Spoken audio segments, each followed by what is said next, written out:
Asia কাপের ট্রফিটা India জেতার পর ইন্ডিয়া ট্রফিটা নেয়নি এটা ঠিক, কিন্তু ইন্ডিয়া এটা বলেনি যে ট্রফিটা আমরা নেব না, আমরা ট্রফিটা মসিম নাকিবের হাত থেকে নেব না, এটা ইন্ডিয়া বলেছে। আর সেটা নিয়ে একটা মিটিং হয়েছিল যেখানে এসিসিআই এর চেয়ারম্যান, বিসিসিআই এর চেয়ারম্যান সবাই ছিল, এবং সেই মিটিংয়ে অনেক ডিসকাশন হয়েছে। ডিসকাশনের পরে তারপরেও ওখান থেকে অনেক রকম ঝামেলা হচ্ছিল, অনেক রকম বিবাদ হচ্ছিল।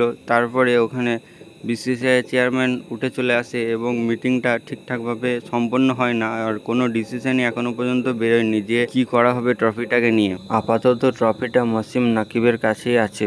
কালকের মিটিংয়ে মসিম নাকিব বলেছিল যে ইন্ডিয়ার ক্যাপ্টেন সূর্য কুমার যাদবকে আমার কাছে নিজে আসতে হবে এবং ট্রফিটা নিয়ে যেতে হবে। আর এটা শোনার পর সবারই মাথা গরম হয়ে গেছিল, কারণ প্রথমত সেদিন মসিম নাকিব ট্রফিটাকে নিয়ে চলে গিয়েছিল, আর তারপরে এতদিন ধরে ট্রফিটাকে নিজের কাছে রেখে দিয়েছে। আর রুলস অনুযায়ী একটা ট্রফি কেউ নিজের কাছে কোনোদিনই রাখতে পারে না, তাকে ওই ট্রফিটাকে এসিসিআই এর অফিসে দিয়ে আসা উচিত ছিল, কিন্তু সেটা উনি করেননি। বরঞ্চ উনি আবার কালকের মিটিংয়ে বলেছেন যে ইন্ডিয়ার ক্যাপ্টেনকে নিজে আমার কাছে আসতে হবে ট্রফিটা নিতে। বিসিসিআই পরিষ্কার বলে দেবে যে ওই রকম ট্রফির আমার দরকার নেই, যেটা একটা জঙ্গিবাদী দেশের কারোর হাত থেকে নিতে হয়। ওই ট্রফিটা আমি তোমাকে দান করলাম, ওটা তোমার কাছেই রেখে দাও, পরিষ্কার এরকমভাবে বলবে।